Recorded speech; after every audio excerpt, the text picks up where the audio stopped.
The leaf, stem, and roots help them to prepare their food. The plants need energy from the sun to make their food, and plants also need water to make their food. And the most important is carbon dioxide.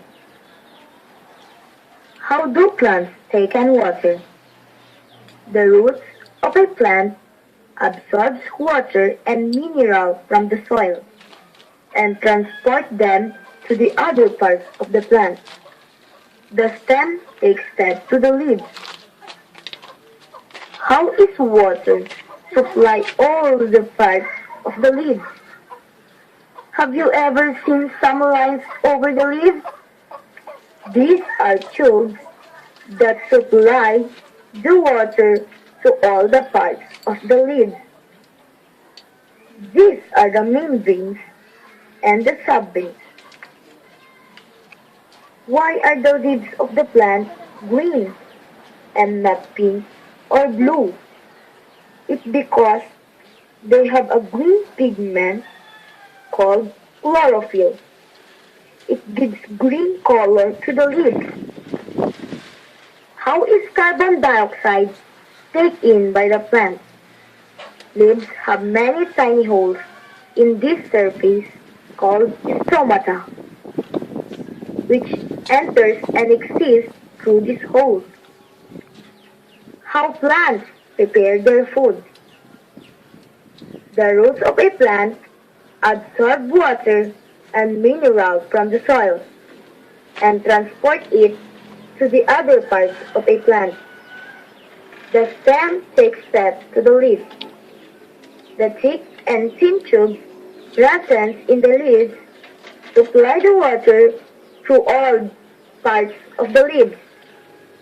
Energy from the sunlight is trapped by the chlorophyll in the leaves, and carbon dioxide from the edge enters through the holes in the leaves.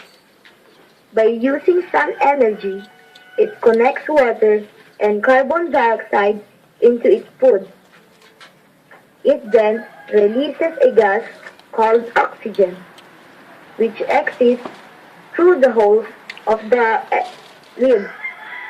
Finally, the food is passed to all the parts of the plant. And for the food preparation, so many activities take place in the leaf itself.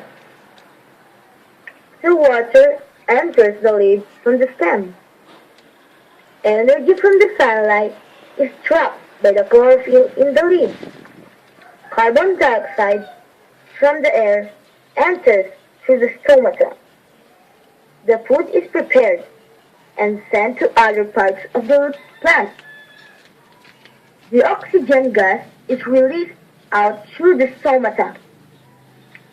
Which food do plants prepare? It's called glucose. By using sun energy, plants change water and carbon dioxide into its food, that's glucose, and releases oxygen.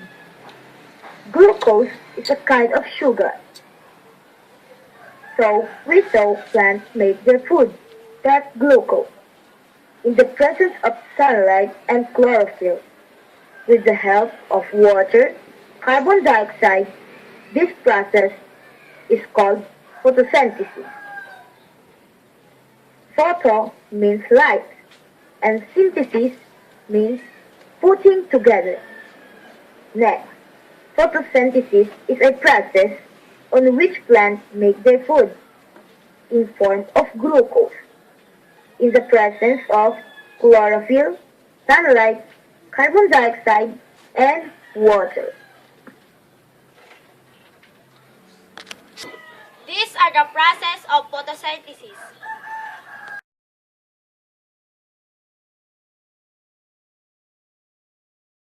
A homogeneous mixture is a mixture where the objects can be mixed. And a heterogeneous mixture is a mixture where the objects can't be mixed. I will show you the examples of the homogeneous and heterogeneous mixture. By putting salt on the water, it will dissolve. This is the result of the dissolved salt, and it became the part of the water. So, this is an example of a homogeneous mixture. And this is the example of a heterogeneous mixture. By putting rocks on the water, it will not join together. They are separated. And this is an example of a heterogeneous mixture. And this is another example of a heterogeneous mixture.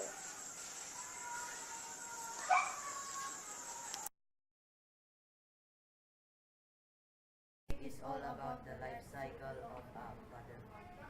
First, a butterfly will lay eggs and eggs. And after that, when the eggs hatch, it will become a caterpillar. And after a few days, the caterpillar will become a pupa. And after a few weeks, the pupa will become a new and a beautiful butterfly like this.